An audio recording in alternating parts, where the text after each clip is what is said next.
আসসালামু আলাইকুম। এটির বাংলা প্রতি ঘন্টার সংবাদে সবাইকে স্বাগত জানাচ্ছি। আমি ভাবনা আহমেদ। কোটা সংস্কার আন্দোলনকে কেন্দ্র করে চলমান কর্মসূচির অংশ হিসেবে বিক্ষোভ সমাবেশ শুরু করেছে শিক্ষার্থীরা। আফতাবনগরে বেলা 11টার আগে থেকে ইস্ট ওয়েস্ট ইউনিভার্সিটির সামনে জড়ো হয়েছে বিক্ষোভ সমাবেশ করেছেন শিক্ষার্থীরা। 9 দফা দাবিতে আন্দোলন চালিয়ে যাওয়ার ঘোষণা দেন তারা। এছাড়া রাজধানীর বিভিন্ন এলাকায় শিক্ষার্থীরা জড়ো হতে শুরু করেছেন। বিক্ষোভ কর্মসূচির পাশাপাশি আগামীকাল থেকে অনির্দিষ্টকালের সর্বাত্মক অসহযোগ আন্দোলনের ডাক দেয় বৈষম্য বিরোধী ছাত্র আন্দোলন। আন্দোলনের সমন্বয়ক আসিফ মাহমুদ, মাহিন সরকার, আব্দুল হান্নান মাসউদ ও রিফাত রশিদ সহ বেশ কয়েকজন তাদের ফেসবুক পোস্টে এই কর্মসূচি জানান। বৈষম্য বিরোধী ছাত্র আন্দোলনের সম্মিলিত প্রাইভেট বিশ্ববিদ্যালয়ের পক্ষ থেকে ঢাকা বিশ্ববিদ্যালয়, সায়েন্স ল্যাব, উত্তরা, বাড্ডা সহ রাজধানীর বিভিন্ন পয়েন্টে বিক্ষোভ মিছিল ও অবস্থানের আহ্বান জানানো হয়েছে।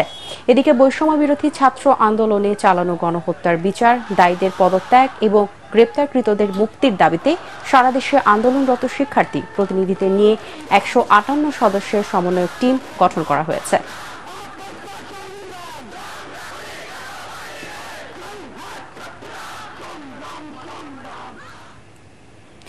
দর্শক, রাজধানীর আফতাবনগরে আছেন আমাদের রিপোর্টার মাজহারুল হক মুহাজির। চলে যাচ্ছি তার কাছে। মুহাজির, বৈষম্য বিরোধী ছাত্র আন্দোলনের কর্মসূচি নিয়ে এখন কি পরিস্থিতি দেখছেন সেখানে?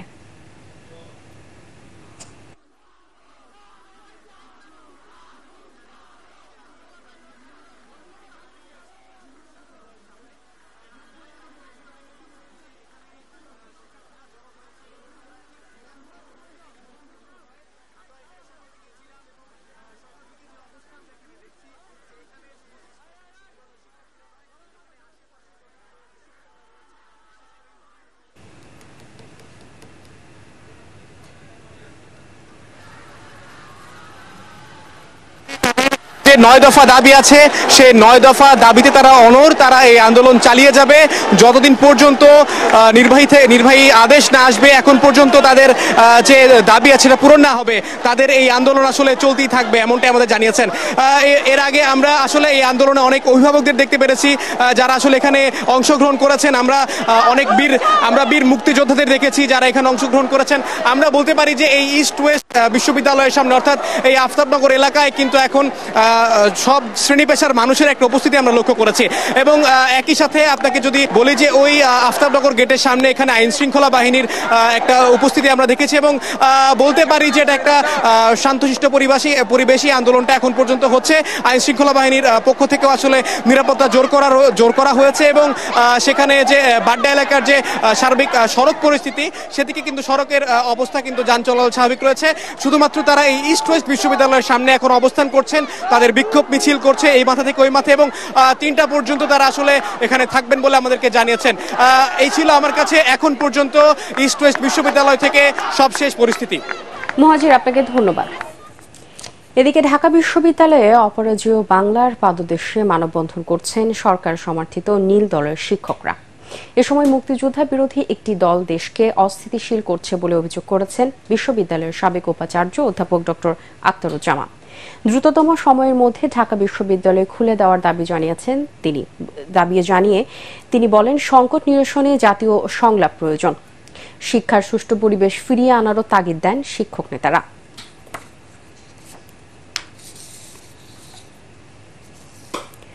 বৈষম্য বিরোধী ছাত্র আন্দোলনের সমন্বয়কদের সঙ্গে বসে চলমান পরিস্থিতি শান্ত করতে দলের 3 নেতাকে নির্দেশ দিয়েছেন প্রধানমন্ত্রী ও আওয়ামী লীগ সভাপতি শেখ হাসিনা। দলের সভাপতি মণ্ডলীর সদস্য অ্যাডভোকেট জাহাঙ্গীর কবির নানক, যুগ্ম সাধারণ সম্পাদক মাহবুব উল আলম হানিফ ও আ.ফ.ম. বাহাউদ্দিন নাসিম এই 3 নেতার একটি টিম করে আন্দোলনকারীদের সঙ্গে মতবিনিময়। তবে কখন এবং কোথায় তারা আলোচনায় বসবেন তা এখনো জানা যায়নি। চলমান পরিস্থিতি নিয়ে শুক্রবার রাতে গণভবনে জরুরি বৈঠকে বসে আওয়ামী লীগ। শেখ হাসিনার সাথে এই বৈঠকে অংশ নেন দলের সাধারণ সম্পাদক ওবায়দুল কাদের, সভাপতি মণ্ডলীর সদস্য, কেন্দ্রীয় নেতা ও মন্ত্রী পরিষদের সদস্যরা।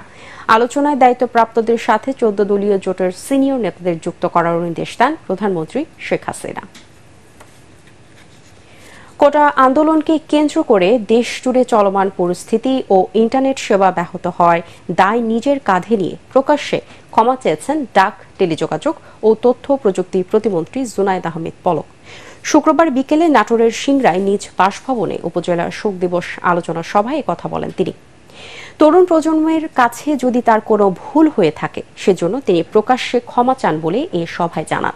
প্রধানমন্ত্রী শেখ হাসিনার যে কোনো সিদ্ধান্ত মেনে নেওয়ার জন্য প্রস্তুত আছেন বলেও জানান প্রতিমন্ত্রী। সারা দেশের শিক্ষার্থীদের সাথে যে দূরত্ব এবং ভুল বোঝাবুঝি সৃষ্টি হয়েছে তা দূর করতে দ্রুত উদ্যোগ নেওয়ার আহ্বানও জানান পলক। আমার তরুণ প্রজন্মের কাছে যদি আমার কোনো ভুল ত্রুটি হয়ে থাকে আমি করজোরে প্রকাশ্যে আমি ক্ষমা প্রার্থনা করছি এবং এই ইন্টারনেট ব্যাহত হওয়া, এই সোশ্যাল মিডিয়ার গুজব প্রতিরোধে ব্যর্থ হওয়া, এই সকল কিছু দায় এবং দায়িত্ব, ব্যর্থতা আমি নিজের কাঁধে তুলে নিচ্ছি এবং যে কোনো সিদ্ধান্ত আমি মেনে নেওয়ার জন্য আবারও প্রতিশ্রুতি আমি সকলের সামনে দিচ্ছি। শোকের মাস আগস্ট উপলক্ষে যুক্তরাষ্ট্র আওয়ামী লীগ ও অঙ্গ সহযোগী সংগঠনের উদ্যোগে জাতিসংঘ সদর দপ্তরের সামনে শোক মিছিল অনুষ্ঠিত হয়েছে। স্থানীয় সময় শুক্রবার বিকেলে শোক মিছিলে অংশ নেওয়া নেতৃবৃন্দ বাংলাদেশে গত মাসে ঘটে যাওয়া বিভিন্ন ইস্যুতে নানা ধরনের স্লোগান দেন।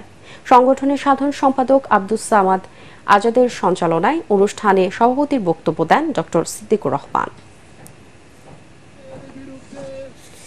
ভোলার চরফ্যাশনে মাছ ধরতে গিয়ে লঘু চাপের প্রভাবে সাগরের উত্তাল ঢেউয়ে একটি মাছ ধরার ট্রলার ডুবে গেছে। এতে ট্রলারে থাকা 5 জনকে উদ্ধার করা গেলেও নিখোঁজ 8 জেলের এখনও সন্ধান পাওয়া যায়নি। চরফ্যাশন উপজেলার সিনিয়র মৎস্য কর্মকর্তা মারুফ হোসেন মিনার জানান, গত 1 সপ্তাহ আগে বৈরী আবহাওয়ার মধ্যে চরফ্যাশন উপজেলার আহমদপুর ইউনিয়নের শুকনাখালী মৎস্য ঘাট থেকে দুলাল চৌকিদারের ট্রলারে 13 জেলে মাছ ধরতে সাগরে যান। শুক্রবার রাতে ফিরে আসার সময় ট্রলারটি উল্টে যায়। দেশের প্রসিদ্ধ পর্যটন কেন্দ্র রাঙ্গামাটির সাজেকে যাতায়াতকারী সড়ক পানিতে ডুবে থাকায় 4 শতাধিক পর্যটক আটকা পড়েছেন। বিষয়টি নিশ্চিত করেছে বাঘাইছড়ি উপজেলা প্রশাসন। টানা বর্ষণে খাগড়াছড়ি জেলার দিঘি নালার কবাখালী সড়ক এবং বাঘাইহাট বাজারের রাস্তা ডুবে গেছে। ফলে সাজেক যাওয়ার সড়কটির 2টি স্থান ডুবে থাকায় পর্যটকরা ওই পথে ফিরতে পারছেন না, কোনো গাড়ি ওই পথে যেতেও পারছে না। স্থানীয় প্রশাসন আটকে পড়া পর্যটকদের দুপুর পর্যন্ত অপেক্ষা করতে বলেছে। বৃষ্টি কমলে তাদের উদ্ধারে গাড়ি পাঠানো হবে বলে জানানো হয়েছে।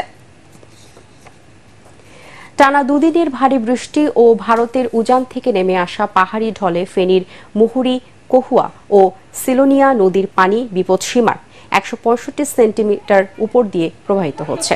পানিতে বন্যা নিয়ন্ত্রণ বাঁধের 10 স্থানে ভেঙে অন্তত 36টি গ্রাম প্লাবিত হয়েছে।